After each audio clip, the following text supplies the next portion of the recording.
I'm going to be a master of disguise. Where is Josh anyway?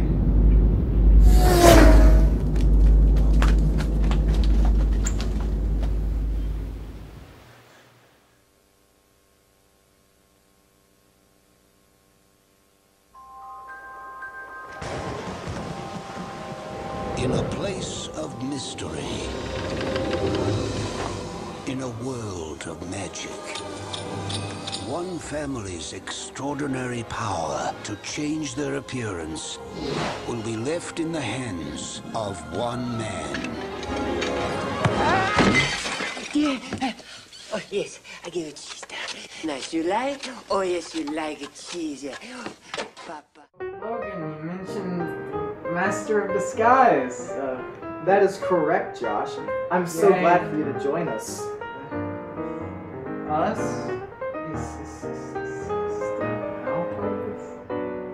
What owl? The Master of Disguise. So, Josh, I got our notes from when we watched it. oh, you do? If that helps. Yeah.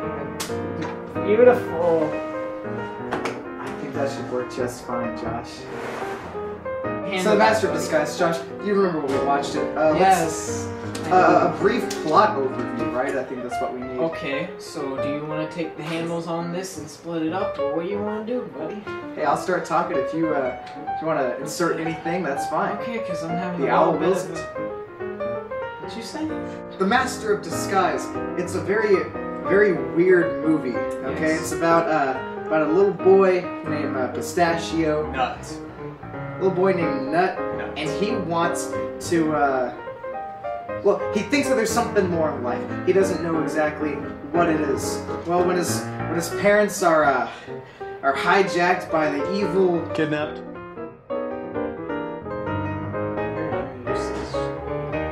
Keep going, Logan. By the evil. Was it Bowman? It's Devil and Bowman or something. Devil and Some by generic, some by generic. by the evil Devilman. We find out that he is a disguisee. A group of people. They're like the assassins from Assassin's Creed, but much more lame. What do you... No? Better. Did we watch the same movie, Josh? I don't know. I'm kind of questioning if I watch the same movies myself half the time. Well, anyway. Keep going. I'm sorry if I get anything wrong. This whole movie was just a fever dream. Yeah. So his grandfather comes, shows him the way of the disguisee. You forgot Febreze. Cheese, yeah. His father's name is Febreze. Nuts' dad is Fabrizio, but we call him And Febreze. his mother has a large tush. She's got that rear end in gear. I think I said that. I think it's close enough. Okay.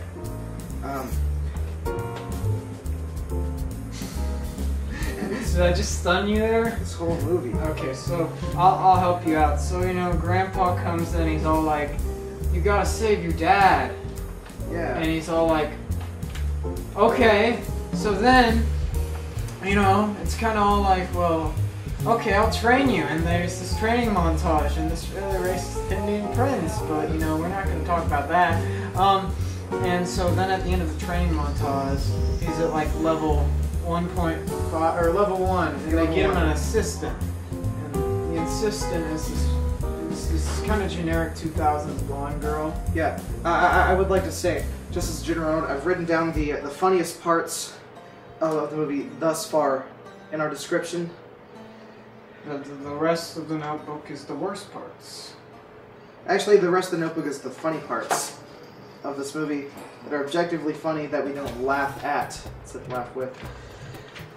It's a very good movie. I'm surprised it didn't win the Oscars. What do you mean? I enjoyed the part where...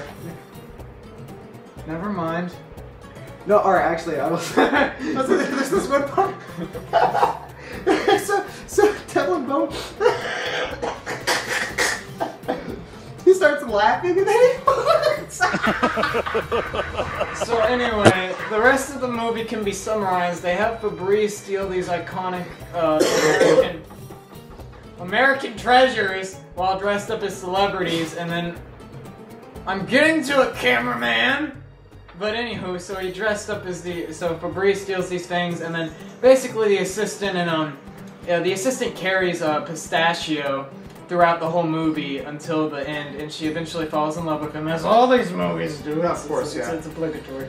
But so then, you know, the day is saved because they do the whole thing, and then it's so crazy it might just work. And who's your daddy? And that's the plot. Yeah, that's actually the entire plot. If you look it on IGN, the gaming thing, that's the plot. Yeah, that's 10 out of 10. Not too much water. Actually, I almost wonder if that was the plot of the comics that it was based off of. What did you just say?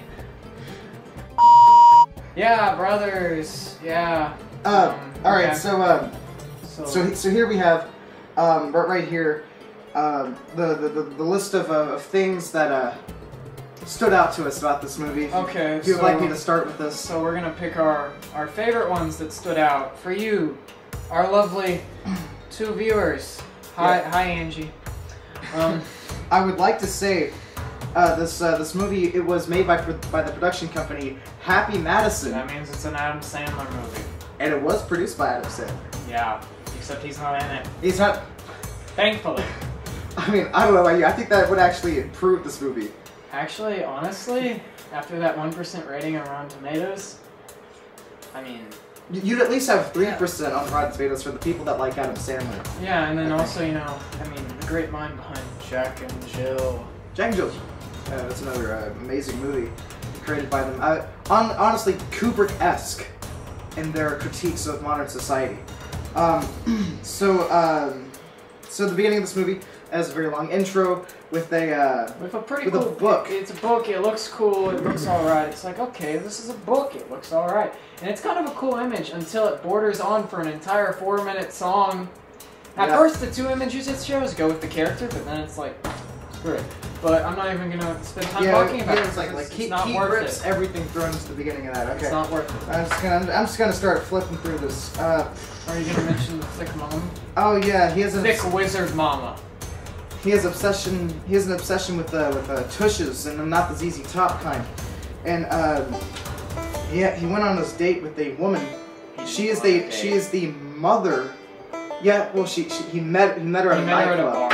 Yeah, she is the mother from Wizards of Waverly Place. I thought we discussed this before. We had like an hour-long press conference, or not press conference.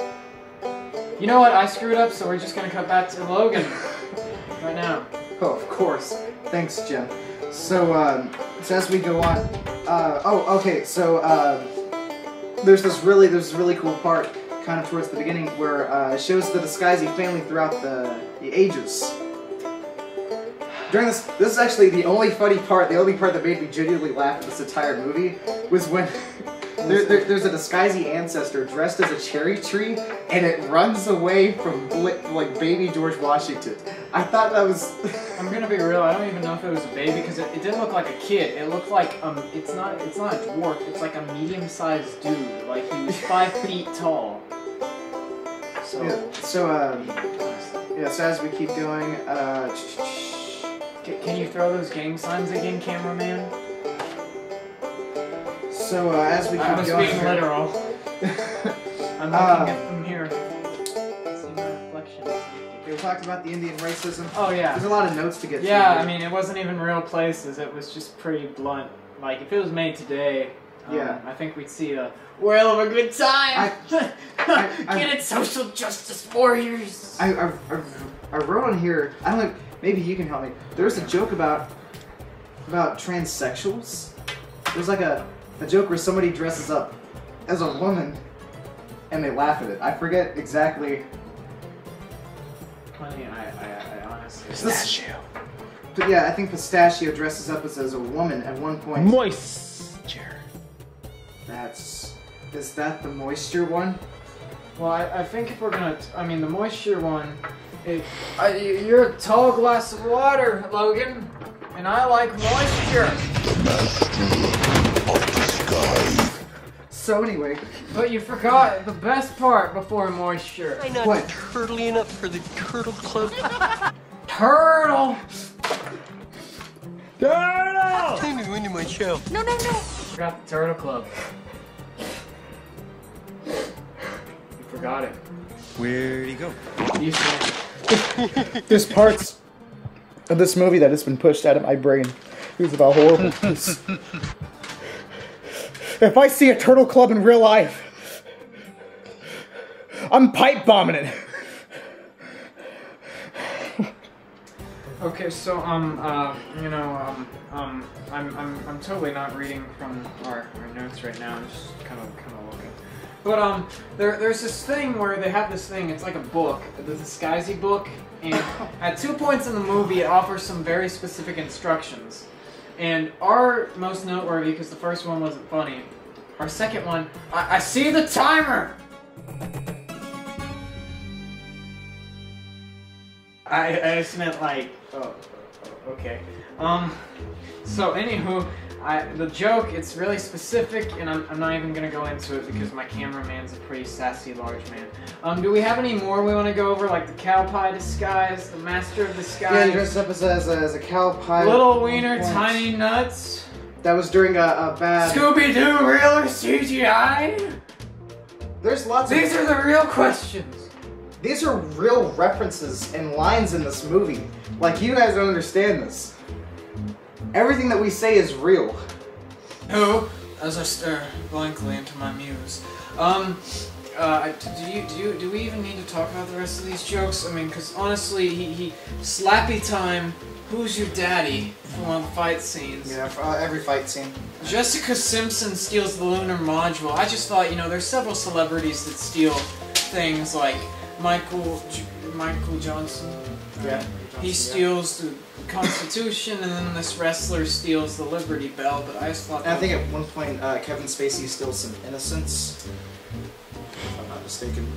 Oh, would you look at that? I got a notification. I'm just gonna go... It's his publicist. Anywho, so then there's a really awkward part, and they're trying to be funny, but he's talking to his assistant, who he's obviously fallen in love with, and he's like, the future mother of my babies, and then he goes, what? But he's not Borat, he's Italian, and it's terrible. And Yeah, that's actually pretty close to his accent, I have to say. and it's pretty bad. And then, so crazy, it might just work. Kind of like this entire video. Okay, anywho, so he dresses up as a cherry pie to get, No. She's mine. No. No. Cherry pie! We are not going to put something good in something this bad. That's the singer. That's pretty good. We're leaving a lot of the bad jokes and plot out, but just know that in the end credit, spoilers. Spoilers,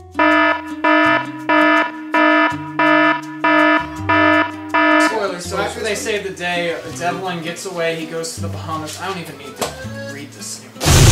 He gets to the Bahamas, and he's all like, I made it away with the Constitution, and then George H.W. Bush shows up. And George W. George W. And then it's all like, he's all like, oh my gosh, can I get a picture with you, George? And he's like, yeah, look at the camera and say, Who's your daddy? and then he goes, what? Because he realizes that's his catchphrase after he does the, this is what you're doing, this is what I want you to do. And then he proceeds to call his bodyguards, you know, Devlin, because he's all like, I gotta get this disguised guy out of here. But then, the bodyguards are also the two other disguises, and they throw him in the pool. And then he's been farting the whole movie, so then they're like, is he dead? And then there's bubbles, and it's a fart joke, because he's still alive. It's the best.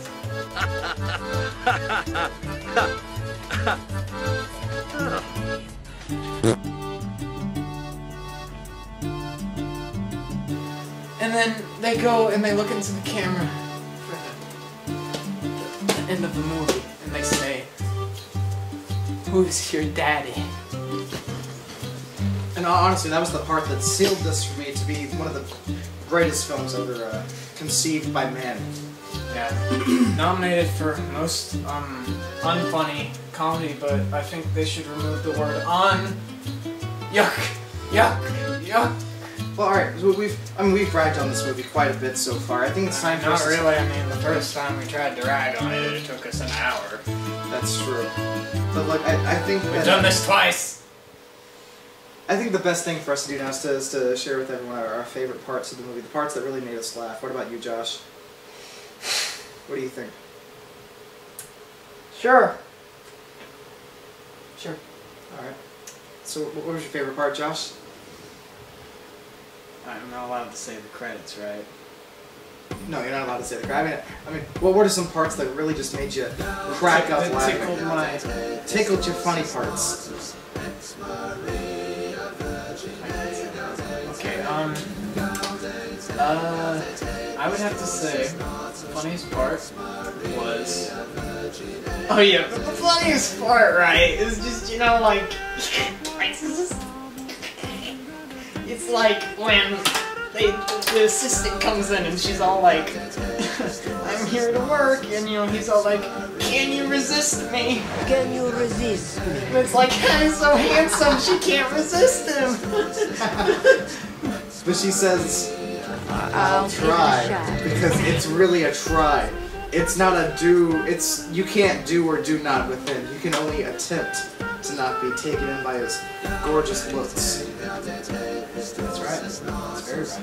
And then she's tush challenged because she's got a small butt. It's the cliche of trying to go after someone like your mom, but you find someone different. What was your favorite part, Logan? My favorite part was, so they go to this, equestrian area, and they meet Sarah Jessica Parker. That was honestly one of the highlights of the film. Hello YouTube, one more time tonight real quick. We're just gonna go ahead and pay tribute to Sarah Jessica Parker as our transgender award show fashion icon. This tranny always picks dresses which always flaunt and accentuate those male features that it's so proud to show off to us. The huge male back on the right, sloping male forehead and brow ridge that you can see there, as well as that strong prominent male jawline, huge ear. Again, the huge ears are plainly visible on the left. Male face, you can see that brow ridge a mile away. Madonna-like tranny arms, tranny hands. So again, this one is, our transgender award show fashion icon. It likes to flaunt what it's got. It works the red carpet at all these events. The Met Gala, Masonic black and white, big surprise, looking very much like a tranny. Another feature from the Met Gala would be Vag on the right. Vag always makes the Met Gala and does a disgusting job of doing it. So again, just looking at a couple of trannies working the red carpet for you at the Met Gala. Huge male hand with the male digit ratio on the right, looking like a man, wide shoulders, trying to cover it up with that hair. It's got fake boobs, but everything about this person is male. Again, we just can see the male up close. Huge ears on this one. Very broad shoulders. Square male face and jawline. Deep set eyes.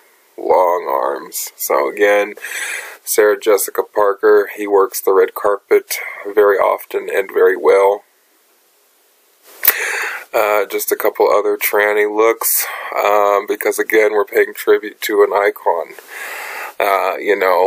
Huge, disgusting male shoulders that you can see being revealed by, again, another black and white dress there on the left. Male legs and feet, you can clearly see those feet there on the bottom left, and the shoes. Again, we just have a tranny draped in finery on the right. The horse face shows through, very much so. One of the things I've always found quite hilarious is the comparison of this celebrity to a horse. It is no accident that Sarah Jessica has a horse face, because Sarah Jessica is a man. I would like to leave you with one of my favorite quotes. I don't watch South Park much anymore, but you better believe I sure caught this episode when it came on. And the reporter is asking Matthew Broderick here, why is there a transvestite donkey witch standing next to you, and why is it wearing a dress? So, again, we know why. Sarah Jessica Parker is a transvestite donkey witch. Thank you. Logan, did you watch something without me? Well, no. It sounds a lot better? No, alright, another one of my favorite parts. So like there's the shot of space, and then there's this escape pod from a giant ship, and it starts moving over towards this floating monolith, and then it slowly like descends into it, and then all of a sudden like these colors start like flashing by, and there's like shots of the.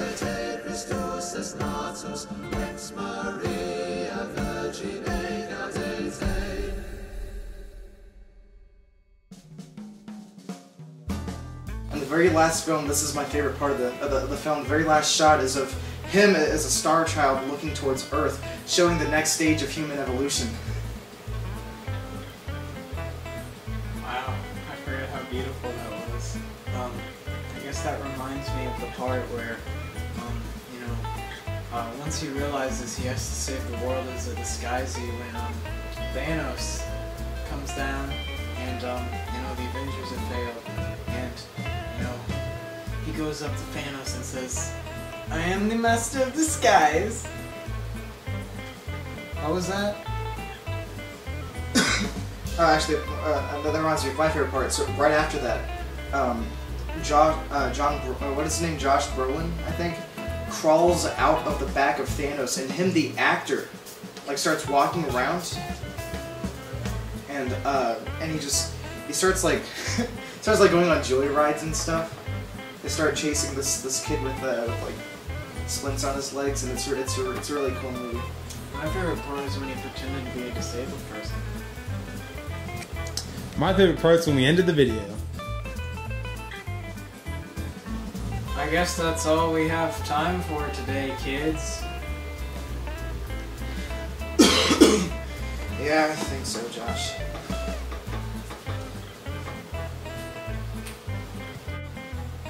Oh, Logan, you're back. Yeah. Did you change? Oh yeah, I just put just put some shorts on. Where'd you get that? I've been wearing the hat the whole time. Oh, I guess I am blind. Sorry, folks. Anyway, thanks for watching Nerd is the Word, and consider liking and subscribing. Thank you for watching. Hit that notification bell as well. Yeah, all that plug stuff. We don't have merch yet, but Someday. buy that merch. Keep back on my dad. Anyway, nobody wants to see your dad. Your mom did. My mom's dead. Oh, sorry. Anywho, thank you for watching this episode of Sacred Text, and I'm your co-host Josh. I'm your other host Logan. And we'll see you next time. See ya. And cut. Alright. Well, Great show. Great show. I'll see you around, Logan. Right? I'm just gonna clean up here. Okay. So, I guess I'll grab this and get my notebook. Hey, Logan? Logan? Ow! Speaking again. I'm going to be master of the skies. I'm going to be a master of the skies. I'm going to be a master of the skies. I'm going to be a master of the skies. I'm going to be a master of the skies.